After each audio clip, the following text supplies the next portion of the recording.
네, 한성대 블록체인 연구소장이신 조재우 교수님 모셨습니다. 안녕하세요. 안녕하세요.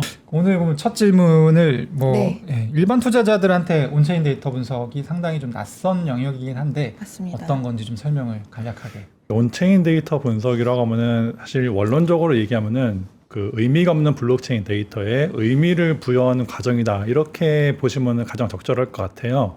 블록체인 주소나 거래들은 사실 의미가 전혀 없잖아요. 그냥 우리가 보기에 낯선 문자들과 낯선 숫자들인데 이거를 이제 몇 단계 거쳐가지고 의미를 만들어내는 거죠. 첫 번째로 뭐 대표적으로는 서로 연관이 없는 것 같은 주소를 클러스터링, 모아 붙인다든지, 그렇게 이렇게 붙여놓은 주소를 이제 라벨링을 해가지고 이게 누구다라고 이렇게 좀 정체를 밝혀내고, 그 다음에 그러면 그 주소의 정체가 밝혀지면은 거기서는 여러 가지 거래들을, 그 행동들을 분석을 하면서 이 주체가 이러한 행동을 하고 있구나라는 것을 보면서 마지막으로 이제 그걸 통해 가지고 의미를 부여하는 거죠. 예를 들면 뭐 시세 관련 의미를 부여한다든지, 뭐 아니면 다른 뭐 여러 가지 이게 경제적인 의미가 있구나, 어떤 다른 사회적 의미가 있겠구나, 이런 얘기들을 하는 게 온체인 분석이라 할 수 있겠습니다.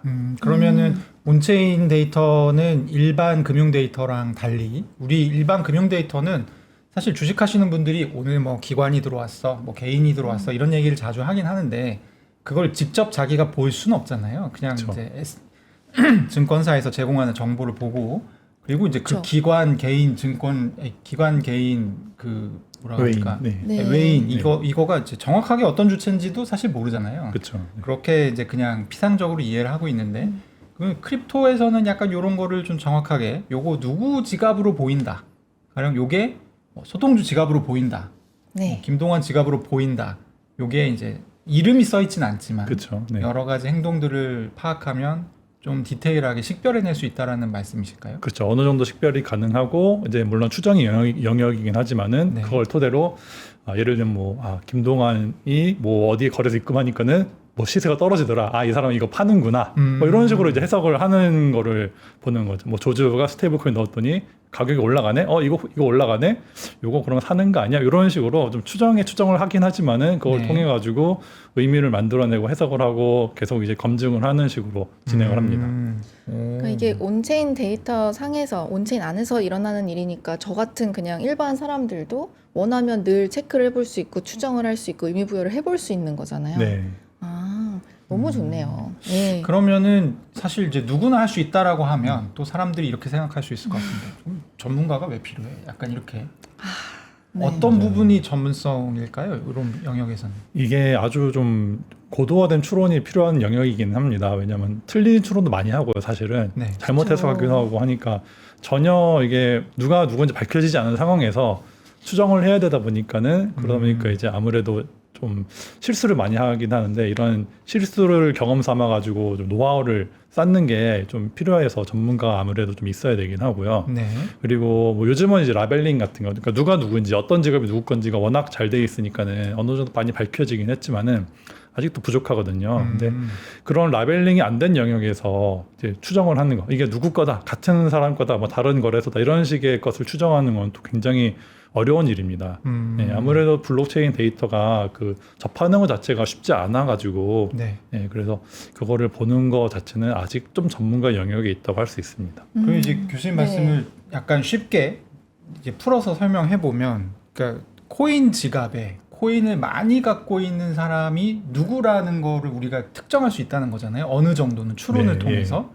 그리고 이 사람이 거래소로 자기가 갖고 있는 코인을 대량 보낸다 라고 하면 그거는 이 사람이 팔 건가 보다, 그죠. 곧 뭔가를 할 건가 보다. 뭔가 할 건가 보다, 그러면 가격이 미리 내려가기도 하고, 약간 이런 일이 발생하는 거네요. 그렇죠. 그런 일이 종종 있습니다. 그러면은 전 궁금한 게, 네. 이 코인을 많이 들고 있는 그 유명한 사람이, 그 사람 입장에서는 되게 싫을 것 같은데요, 이게. 그렇죠. 그래가지고 이제 점점 좀 온체인 분석을 피해서 활동을 하려는 수요들이 계속 늘고 있죠. 아무래도 비트코인이나 이더리움 같은 쪽은 많이 잘 보이니까는 네. 좀 상대적으로 분석이 좀 덜 된 그런 블록체인들, 그런 것으로 옮겨가지고 거래하는 경우라든지, 아니면 뭐 익명 코인을 아예 써버린다든지, 그런 일들이 조금씩 일어나고 있습니다. 아니면 지갑을 좀 여러 개를 두고 할 수도 있나요? 그거도 좀 전문적으로 하면은 이렇게 익명적으로 분산을 시킬 수 있긴 한데요. 네. 잘 모르는 분이 이제 지갑을 여러 개 나눈다면은 저 같은 전문가들이 보면은 지갑 나눴네 이러고 이제 바로 확인을 어설프네. 하니까 바로. 네. 네. 아까 또 프로그램 같은 게 익히는군요.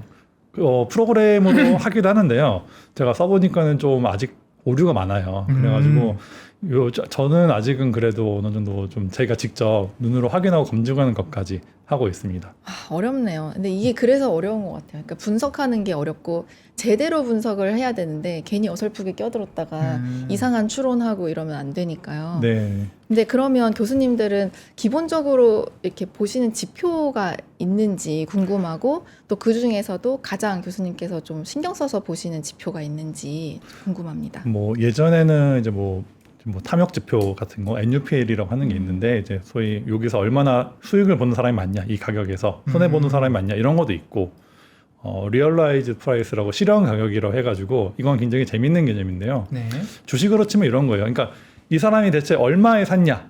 그렇죠. 그래서 산 사람들의 모든 주식의 평균 매입 가격을 구하는 거예요. 누구는 쌀 때 샀고 누구는 비쌀 때 사면은 그 수량을 전부 이제 가중 평균을 내 가지고 이 주식 종목의 평균적인 매입 가격은 얼마다라는 걸 나타내는 거를 약간 유사하게 나타내는 지표가 이제 실현 가격이라는 건데 실현 가격하고 실제 가격하고 비교하는 지표가 있어요. 네. MVRV라고 아마 많이 들으셨겠지만은 저는 그거를 제일 중요하게 보고는 있거든요. 왜냐하면 아무래도 이제 여러 가지 가공을 거치거나 뭐 수익에 대한 걸 보거나 하는 거는 좀 노이즈가 낄 여지가 많은데 이 리얼라이즈 프라이스 실현 가격 부분은 그나마 노이즈가 좀 적고 어느 정도 정직한 느낌이 있어가지고 저는 그거를 제일 중요하게 보고 있습니다. 근데 이게 저는 말씀이 잠깐 이게 네. 아마 시청자분들도 동일한 의문을 가지실 것 같은데 이게 지갑 안에 코인이 들어왔다 나갔다를 보는 게 쉽게 얘기하면 온체인 분석이잖아요. 그죠? 네. 근데 이게 언제 산 건지를 어느 가격대 산 건지를 어떻게 추론을 하나요? 그러니까 그래서 제가 약간의 이거 대리 지표라고 얘기를 하는데요. 네. 코인이 이동한 시점을 사실은 그 아. 사는 가격대가 아니냐, 거래가 일어난 가격대가 아니냐라고 하는데 그냥 단순히 지갑 간의 이동을 보면은 사실은 내가 내 다른 지갑으로 옮기는 것도 잘못하면 잡히거든요. 그렇죠. 그래서 조금 더 이제 고도화된 분석으로 이 사람이 같은 사람이다라고 클러스터링을 한 다음에 다른 주체 간에 이동한 것만 보는 거 그런 것도 있고 좀 더 이제 좀 다르게 가면은 예를 들면 뭐 거래소나 디파이에서 왔다 갔다 하는 것만 보는 거 이런 식으로 좀 이렇게 개량을 하는 지표들이 만들어질 수 있죠. 이게 저도 어렵다. 처음 뵐 때 너무 네. 힘들었는데 어렵네요. 그러니까 이게 왜 힘들었냐면 네. 조재우 교수님보다 사실 저는 늦게 들어왔어요. 이 암호화폐를 그래요? 공부를 늦게 시작했는데 네. 그러니까 그러다 보니까 조금 인식이 좀 어려웠던 게 저는 모든 거래의 중심은 이제 업비트 빗썸이었어요. 이거 중앙화 거래소였어요. 그래서 네. 아니 온체인 데이터에는 그 중앙화 거래소 내가 얼마 샀는지가 안 나오는데? 라는 게 저의 의문이었거든요.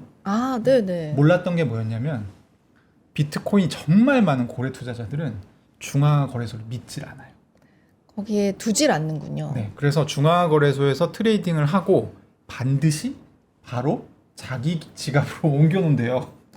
그렇구나. 그래서 그 시간대가 얼추 맞는 거예요. 제 설명이 맞죠, 교수님? 네, 맞습니다. 네. 그러니까 우리 같은 일반 투자자들의 데이터를 분석한다기보다는 정말 큰 고래들의 움직임을 분석하는 게 온체인 분석이라고 생각을 하면 되겠네요. 뭐 하나하나 다 보긴 하는데 아무래도 이런 시장 지표에서는 말씀하신 것처럼 큰 고래들의 영향력이 있기 때문에 그런 행동 패턴을 좀 보게 되는 거죠. 그러면 방금 설명해 주셨던 그 이제 MVRV라고 하죠. 네. 그 이제 실현 가격과 네. 실제 가격을 이제 이렇게 나눠 가지고 계산하는 그게 이제 상당히 유명한 온체인 데이터인데 사실 시청자분들 입장에서 중요한 거는 야 그게 잘 맞아? 이게 제일 또 중요하지 않겠습니까? 이거는 맞아요. 좀 네. 어떻게 잘 맞는 경향이 있나요?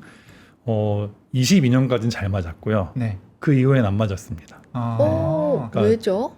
잘 맞는다는 거랑 안 맞는다는 그러니까요. 걸 좀 설명해 주시면 좋을 것 같아요. 어떤 경우가 잘 맞는다. 네, 잘 맞았다는 거에서 이제 가장 좋은 예시는 하락장 때 실현 가격이 예를 들면은 뭐 2만 달러였다면은 22년 하락장 때 그게 뭐 16,000달러, 5,000달러까지 실제 시세가 떨어졌어요. 그러니까 실현 가격보다 시세 마켓 밸류가 더 낮게 떨어졌거든요. 그러면은 바꿔라 이거죠. 이 주식의 현재 평단가가 2만 원인데 이거 지금 현재 가격이 16,000원이네. 그러면은 대부분 모든 사람이 거의 손해를 보고 있으니까는 앞으로 오를 가능성이 높겠네 하고서 이제 그때는 1 이하로 MVRV가 1 이하로 떨어지는 게 있었어요. 그리고 네. 이 상승할 때도 뭐 3이냐 4냐 이렇게 좀 기준은 달라지긴 하는데 상당히 높게 올라가는 3배, 4배까지 올라가는 일이 있었는데요.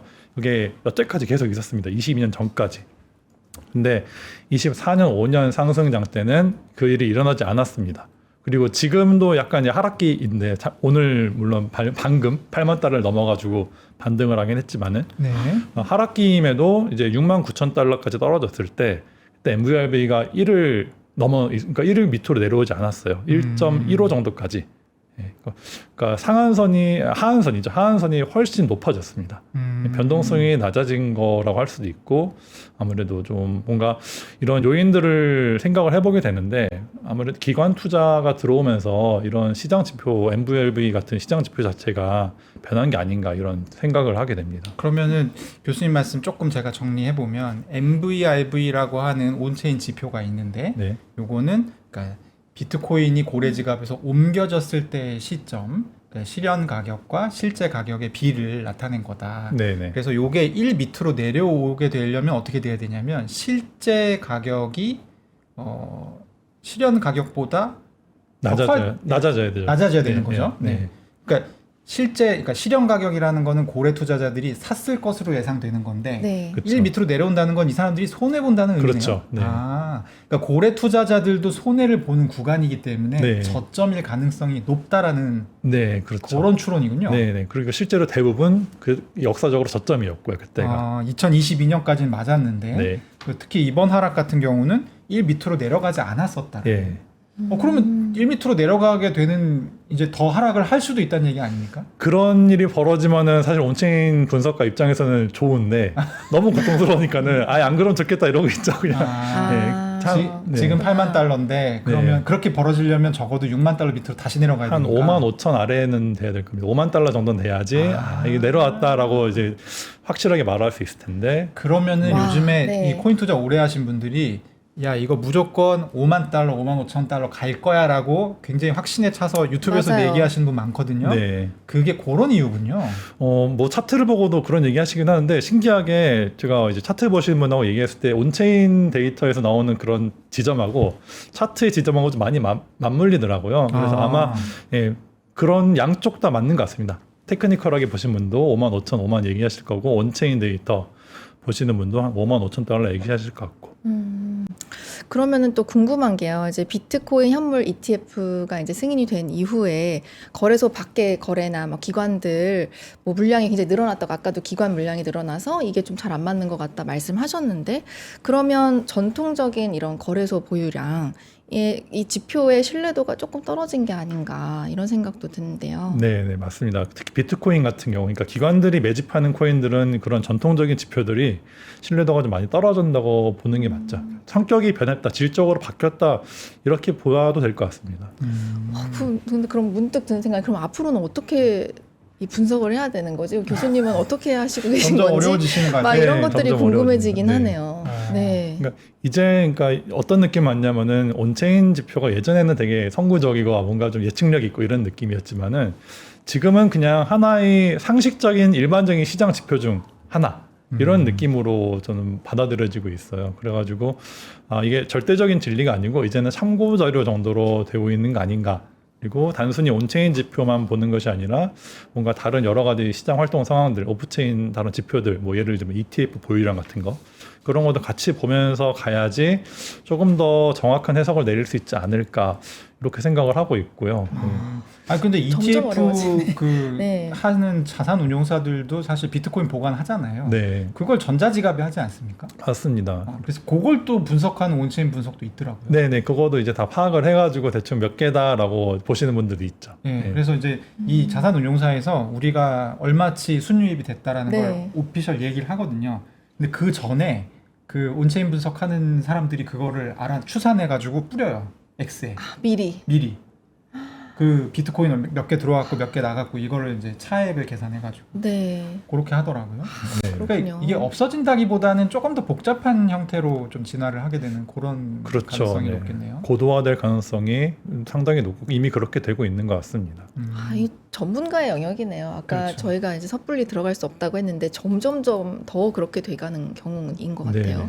그러면은 이 네. 질문을 안 드릴 수 없는데, 그러니까 사실 이제 MVRV 같은 경우가 굉장히 유용한 지표였다라는 설명해 주셔서 저희가 이제 쭉 한번 네. 돌파받고 최근에는 또 이제 잘 안 맞기 시작했다. 그거 말고도 뭐 여러 가지 얘기가 지금 이제 기사 같은 걸 보다 보면은 좀 이제 보셨을 거거든요. 아마 시청자분들께서 가령 거래소에 비트코인이 많으면 비트코인 가격이 이제 내려갈 가능성이 높은데 그게 매도 대기 물량이기 때문에 그리고 또 거꾸로 거래소에 스테이블 코인이 많아지면 또 그게 매수 대기 물량이기 때문에 올라갈 가능성이 높다. 뭐 이런 이제 굉장히 기본적인 네. 분석부터 여러 가지 얘기들이 이제 같이 이게 막 한 덩어리가 돼서 사실 인용이 되다 보니까 좀 더 어려운 것 같아요. 최근에 좀 봐도 괜찮을 것 같다라고 생각되시는 그런 지표가 있나요? 저는 아무래도 좀 계속 오랫동안 해왔던 사람이기 때문에 네. 그래도 전통적인 지표가 구간이 명간 아니냐 이런 생각을 하거든요. 아, 네네. 네. 그래서 계속 방금 말씀드린 MVRV 같은 거, 그러니까 기준점을 좀 다르게 잡을 필요는 있지 않을까. 옛날에 1위 기준점이었다면은 네. 여기서 버퍼를 좀 둬가지고 좀 보수적으로 잡고 해야 되지 않을까. 이게 왜냐하면 사실 이게 다 안 맞는 이유 중 또 다른 하나가 우리 자기 파괴적 예언이라는 것이 있거든요. 그렇죠. 예, 그러니까 이게 이렇게 간다 그러면 다들 생각하다가 그 전에서 꼭 이렇게 미리 선수 치는 사람들 있잖아요. 네. 그래서 그런 것도 염두에 두면서 하지만은 이거를 MVRV 같은 거는 여전히 중요하게 봐야 될 것 같고 방금 말씀하신 거래소 보유량도 저는 굉장히 중요하다고 보긴 합니다. 근데 여전히 수요 공급에서 이제 공급 부분을 아주 명확하게 나타내는 지표이기 때문에 여기에 더해가지고 이제 디파이 쪽도 같이 보면서 해야지 아무래도 디파이 거래가 활발한 그런 코인들은 이런 그 공급의 희소성을 좀 더 명확히 알 수 있을 것 같고요. 그래서 세 가지네요. MBRB, 거래소 보유량, 그리고 디파이 쪽을 봐야 된다. 네. 그러면 최근에 또 도지코인하고 익명코인들이 막 이렇게 상승을 했는데 이 도지는 온체인으로 추적이 좀 되는 편인가요? 네, 도저히도 아주 뭐 자세하게 분석이 되진 않지만은 그래도 어느 정도 파악이 되고요. 제가 좀 봤더니 바이낸스 같은 경우 얼마 전에 상승하면서 도지코인 잔고가 한 15개 정도 는 것 같아요. 네, 117억 개 정도 있다가 127억 개 정도로 이제 한 10억 개나 늘었는데 네. 가격이 오르면서 이제 아무래도 매도 물량들이 쭉 들어오는 것 같은 느낌이 들고요. 그럼 내려가겠네요? 그럴 수도 있는데 이게 매수 압력이 워낙 세면은 거기서 이제 더 막 안 떨어지고 계속 올라가기도 해요. 네. 실제로 과거에도 상승하다가 물량이 들어왔는데 네. 계속 상승해요. 근데 그런 물량이 안 들어요. 그러니까 물량이 바닥이 난 느낌이 드는 경우도 있죠. 아하. 네. 외부 물량이 바닥 나고. 그래서 추론이 약간 어렵다, 굉장히 어렵다. 중요하다고 네. 하시는구나. 그러니까 정말 저는 딱 그냥 방금 개념 들은 걸로는 가격이 올라갔는데 그러니까요. 거래소로 도지코인이 들어왔으면 이거는 팔 거니까 매도가 내려간다. 늘어나면서 내려가겠네라고 생각했지만 역사적으로 봤을 때 그렇지 않은 경우들이 있고 네네. 그래서 이제 약간 더 디테일한 조건들이 추가되는군요. 그렇죠. 네. 요건 이제 시장을 잘 보는 분들이 조금 더 해석을 해야 되는 부분이 있는 것 같습니다. 이거 상당히 멋있는 분야네. 네, 멋있네. 그러니까 이게 오를 건지 뭐 내릴 건지 이런 게 그러니까 어쨌든 모든 것을 종합적으로 봐야 되니까 어렵네요. 네, 그래서 오히려 더 재밌는 것 같아요. 왜냐면은 같은 데이터를 놓고 보더라도 사실 자기만의 해석이 또 들어갈 수 있거든요. 그러니까 뭐 이거를 같은 거래소 증가를 보더라도 누구는 오더북이나 거래를 보면서 이제 이걸 보니까는 더 오를 것 같다 이렇게 얘기할 수 있고, 그냥 어떤 사람은 이거 보니까 수요가 공급이 늘었으니까는 하락하겠지 이렇게 볼 수도 있고, 그래서 계속 해석하고 거기서 검증하고 반론하고 이런 게 반복되는 과정 같습니다. 저는 교수님 오신다 해서 꼭 여쭤보고 싶었던 부분이 뭐였냐면 네. 작년에 굉장히 그 작년 하반기에 인기가 많았던 섹터가 프라이버시 코인 섹터거든요. 뭐 모네로라든지 뭐 지캐시라든지 네. 이런 것들이 그냥 오른 게 아니라 뭐 수십 배가 올랐습니다. 사실 지캐시 같은 경우는 그냥 굉장히 많이 올랐고요. 근데 굉장히 특이한 게 요 프라이버시 코인들은 예전에 그 다크 코인 논쟁이 네. 있으면서 중앙거래소 좀 메이저 중앙거래소에서는 다 상장 폐지가 돼서 거래가 안 돼요 지금. 그래서 사실 디파이라든지 아니면 굉장히 마이너한 거래소 몇 군데에서는 거래가 가능한데 그러면 제일 궁금했던 건 이런 코인들은 조금 더 온체인 분석이 잘 맞는 상황 아닙니까 혹시? 네, 약간 그런 경향이 있고요. 네. 사실 거래소로 왔다 갔다 하는 게 물량이 안 잡히나 이렇게 생각할 수 있는데 네. 그 거래소 대형 거래소 몇 군데는 받긴 받습니다. 아. 대신 조건이 있어요. 네. 입금할 때 익명화를 거치지 않을 것 이렇게 조건을 걸어놓고서 네. 이제 실명화된 입금 출금만 받거든요. 근데 이제 그렇게 보면은 신기하게 가격이 오르는 시기에 네. Gcash의 거래소 보유량이 거의 100만, 그러니까 절반으로 줄었어요. 아. 네, 그러니까 24년 정도, 작년 정도부터 기준으로 잡으면은 지금 보면은 200만 개에서 100만 개로 줄었거든요. 네. 그러면서 가격은 올랐다가 좀 떨어졌지만 다시 오르고 있죠. 그렇게 되는데 여기서 제가 또 재밌게 본 게 Gcash 같은 경우에는 익명화된 코인 개수가 있거든요. 네. 이게 한 원래는 작년에는 150, 70만 개 정도 됐는데 지금은 한 500만 개 넘어요. 3배가 늘었습니다. 와. 이게 전 이 부분이 더 재밌게 보이는 게 네. 익명화에 대한 좀 수요가 증가하고 있구나. 네, 이런 걸 좀 보게 되거든요. 그리고 사실 그 사이에 거의 10배 이상 올랐잖아요. 네. 그러니까 개수는 3배가 늘었지만 사실 가치로 보면 30배 늘어난 거 아닙니까? 익명화된 가치가. 그렇죠. 네, 네. 네, 그렇죠. 어쨌든 사람들도 온체인 추적이 되는 걸 좀 꺼려하는 부분도 있는 거네요. 꺼려하는 돈들이 거기로 갔다라고 그렇죠. 생각할 수 네, 있겠네요. 네. 그렇구나. 아무래도 분석이 점점 고도화되고 잘 보이고 하니까는 점점 이제 잘 안 보이는 체인이나 익명화된 체인으로 가서 그쪽 수요가 계속 늘고 있다는 느낌을 지울 수가 없더라고요. 아, 그러면 예전에는 네. 사실 이제 프라이버시 논란, 다크코인 논란이 불면서 지캐시 같은 경우는 한국에서도 상장이 돼 있었다가 이제 폐지가 됐습니다. 상장 네네. 폐지가 됐는데 네. 그때 다 끝났다라고 했었어요. 이 코인 이제 끝났네라고 하는 네. 사람들이 많았는데 앞으로도 그 수요 자체가 지금 증명이 됐다라고 얘기를 할 수도 있겠네요. 네, 저는 그렇게 보고 사실은 거래소에서 내리는 게 정책적으로 안 좋은 선택이 하나거든요. 그렇죠. 저는 국내 거래소도 아마 다시 올려야 되지 않을까라는 생각을 하고는 있어요. 약간 아까 얘기하셨던 익명화를 거치지 않는 네, 조건으로만 그렇죠. 중앙거래소에 들어올 수 있다라는 조건으로. 네네. 그래야지 이게 익명화 코인이 양쪽의 밸런스를 잡을 수 있거든요. 실명을 거치면서 어느 정도 지금 투명한 부분을 가질 수 있고 필요할 때 프라이버시를 쓸 수 있게 하는 그런 선택지를 줄 수 있기 때문에 네. 그래서 계속 수요가 늘고 있다는 건 확실한 사실 같습니다. 그렇구나. 그러면은 아, 요거 네. 약간 민감한 질문일 수 있지만 어쨌든 지금까지 최근 한 1, 2년을 보면 온체인 데이터 분석의 그런 어떤 존재감이 좀 많이 떨어진 건 사실인데 중앙거래소의 비중이 현저히 적은 지캐시라든지 이 프라이버시 코인 같은 경우는 아직은 유효하군요. 네네. 그렇다고 저는 보고 있습니다. 그러면 어떻게 해야지 좀 온체인 데이터 분석이 뭐 다른 코인들에게도 좀 다시 유용한 지표로 조금 더 다시 부상할 수 있는 그런 신호 같은 게 있으려나 이런 생각도 들거든요. 그게 이제 저 같은 분석가들의 과제 같아요. 아무래도 이제 데이터가 신뢰를 얻기 위해서는 좀 더 고도화시키고 더 맞는 해석을 많이 내고 이렇게 해야 되는 것 같은데 뭐 저 말고도 다른 분들이 이제 잘하시는 분들이 많아가지고 그런 부분은 딱히 염려는 안 하지만은 예, 어쨌든 계속 발전해 나가는 것만이 좀 그 답인 것 같습니다. 그래서 더 좋은 지표를 내놓고 더 좋은 해석을 내놓는 것. 어렵네요. 아니 이 그러면은- 공부를 따로 해야 될 것 같아요. 그렇죠. 네. 어쨌든 지금 이제 사실 분위기가 최근에 캘프다오 이제 해킹도 있고 네. 해킹 계속 터지면서 디파이의 볼륨 자체가 좀 많이 줄어드는 그런 추세거든요. 네. 이런 건 또 안 좋은 거죠. 그렇죠. 네. 디파이는 아무래도 좀 잘 보이는데 안 보이니까는 아쉽죠. 그러니까 잘 보이는 그런 공간, 그러니까 우리가 디파이라고 흔히 이제 얘기를 했던 그런 생태계가 좀 더 넓어지고 이렇게 됐을 때 약간 온체인 데이터도 분석이 조금 더 이제 이 효력을 가지고 네. 예, 그렇죠. 쓸모도 생기고 네. 이렇게 되는 건데 그냥 은행에서 지금까지 금융기관 주식 거래하는 것처럼 이렇게 깜깜이로 하게 되면 사실 온체인 데이터도 이제 앞으로 좀 존재감이 줄어들 가능성이 높다. 네. 이 정도로 정리할 네네. 수 그렇죠. 있겠습니다. 네. 지금 뭐 이제 끝내기 전에 마지막으로 질문 하나 드릴 건데 뭐 여러 가지 얘기해 주셨어요. MBIV도 봐라. 그리고 아까 이제 자세히 설명 안 해주셨지만 SOFR, 네. SOPR, 네. SOPR이라고 하는 지표도 네. 있는 거고, 그리고 이제 거래소에 들어가는 뭐 스테이블 코인, 거래소에서 빠져나오는 비트코인 뭐 이런 얘기 해주셨는데 그냥 초보자 입장에서 요거 정도는 그래도 뭐 알면 그냥 좋다. 체크를 자주 하는 게 네. 좋다. 이런 네. 게 어떤 게 있을까요?